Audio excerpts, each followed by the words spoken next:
Dans les travaux pratiques en France, on utilisait des fruits, on va dire français, de la fraise pour faire de la confiture, alors qu'on peut utiliser l'hibiscus pour faire la même chose, etc. Donc les week-ends, je m'amusais à faire plusieurs tests.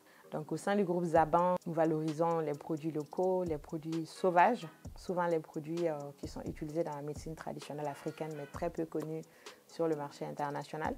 Et beaucoup de tisanes, parce qu'en Afrique, on a des plantes à perte de vue et tout est consommable, même les feuilles de mangue.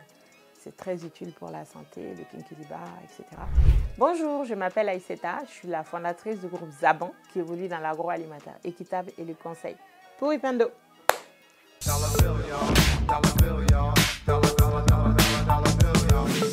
Je suis une femme très engagée dans le secteur de l'agroalimentaire équitable et dans l'entrepreneuriat.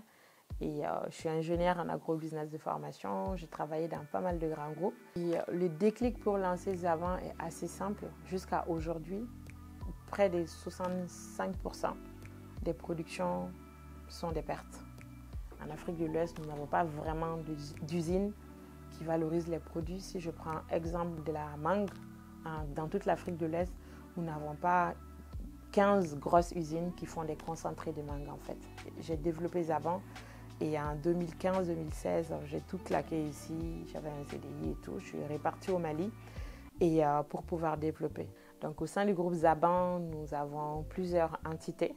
Et donc il y a la partie Zaban Industrie qui est positionnée sur toute une chaîne de valeur agricole au Mali. Nous valorisons les produits locaux, les produits sauvages, souvent les produits qui sont utilisés dans la médecine traditionnelle africaine, mais très peu connus sur le marché international.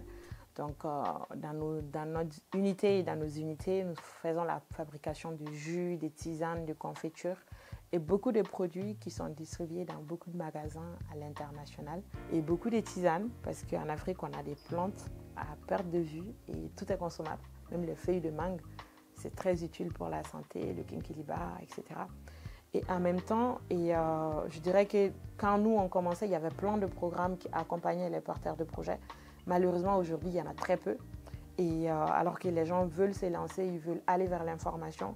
Et c'est important d'avoir cela aujourd'hui, des dispositifs similaires. C'est pourquoi, et depuis un moment, je me suis fait entourer d'experts de part et d'autre, de toutes les parties prenantes qui travaillent autour du processus de l'entrepreneuriat pour mettre en place les Africa Agribusiness Academy, qui est un dispositif que nous mettons en place aujourd'hui pour la promotion du Made in Africa et la promotion des chaînes de valeur agricole en mettant l'accent sur toutes les opportunités qu'on peut avoir là-dedans.